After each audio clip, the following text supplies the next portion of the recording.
Mass number 11 decays to boron, ये हमें statement दे रखी है कि जो कार्बन है जिसका मास नंबर 11 है वो डीके हुआ किसमें, बोरोन में।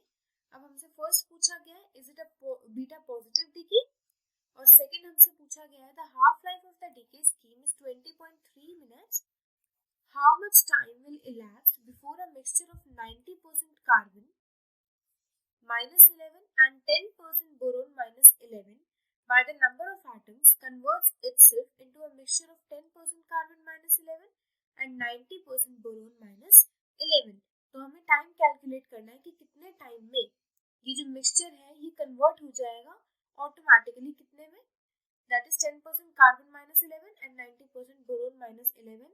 और किससे चेंज होगा ये, जिसमें पहले था हमें जो दे रखा था मिक्सचर वो था 90% कार्बन माइनस 11 और 10% बोरोन माइनस 11, ये हमें कैलकुलेट करना है।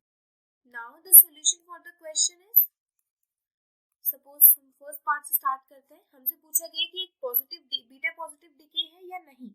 तो सबसे पहले हम रिएक्शन देखते हैं। मास नंबर दे रखा है 11 और कार्बन है जो कि इसमें डीके हुआ है बोरोन में। तो C6 किसमें डीके हुआ है, boron B5 plus anti neutrino plus beta positive. हम यहाँ पे इस रिएक्शन से इजीली देख सकते हैं कि यहाँ पर रिडक्शन हुआ है किसका, reduction of atomic number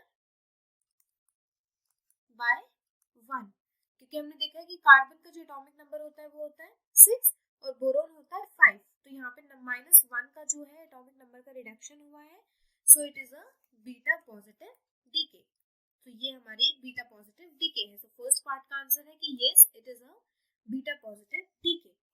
now let's come to the B part. हमें क्या दे रखा है, हाफ लाइफ दे रखी है डीके की 20.3 मिनट्स। सो हम यहाँ लिखते हैं decay schemes half life that is T half कितनी हमें दे रखी है 20.3 मिनट्स हमें ये दे रखी है। अब हमें कांस्टेंट क्या होता है हमारा, कांस्टेंट ऑफ डिसइंटीग्रेशन, वो क्या होता है हमारा, लैम्डा होता है हमारा कांस्टेंट। तो वो क्या हो जाएगा 0.693 T half minus 0.693 to 0.3 minutes minus 1। ये हमारे कांस्टेंट होगा डिसइंटीग्रेशन, लैम्डा की वैल्यू जो आएगी। Now first of all let's consider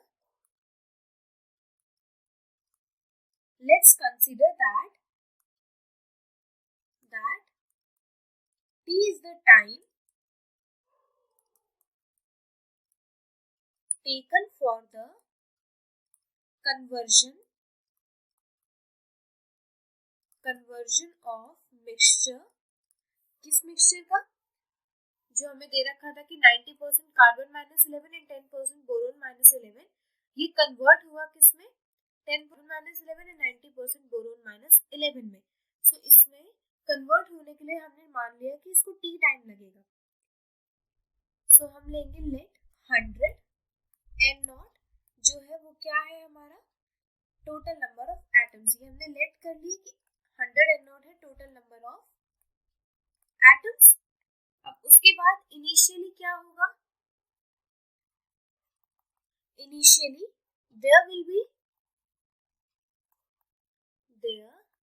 will be 90 n0 of carbon। Initially हमें दे रखेगी 90% जो था हमारा कार्बन है और 10% क्या है, बोरोन है। So initially 90 n0 of carbon and 10 of boron, ये हमें इनिशियली दिया हुआ है क्वेश्चन में। नाउ फाइनली क्या हमसे बोला गया कि कन्वर्ट होने के बाद कितने हो जाएंगे, there will be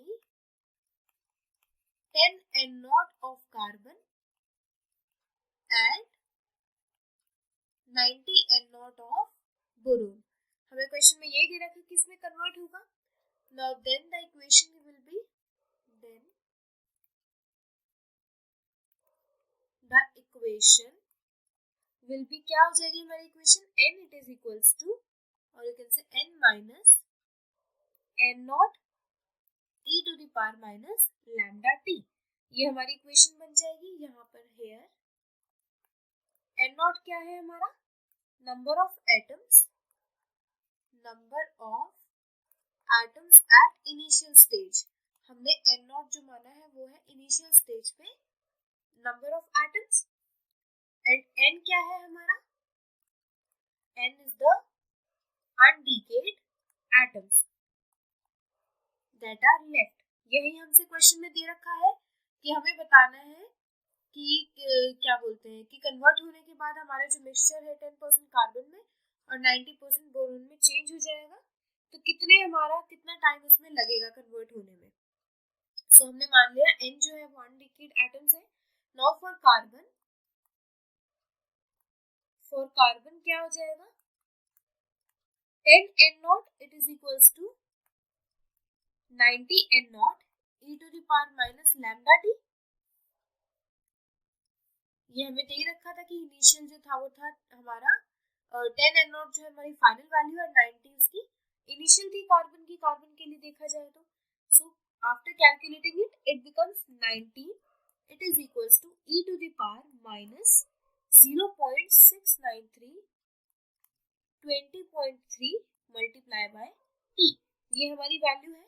तो यहाँ से जब हम t की वैल्यू को कैलकुलेट करेंगे इस इक्वेशन से, तो t विल बी क्या आ जाएगा हमारा 64.36। so it means t will be 64 minutes approximate। so this is the answer। I hope you will understand it। Thank you।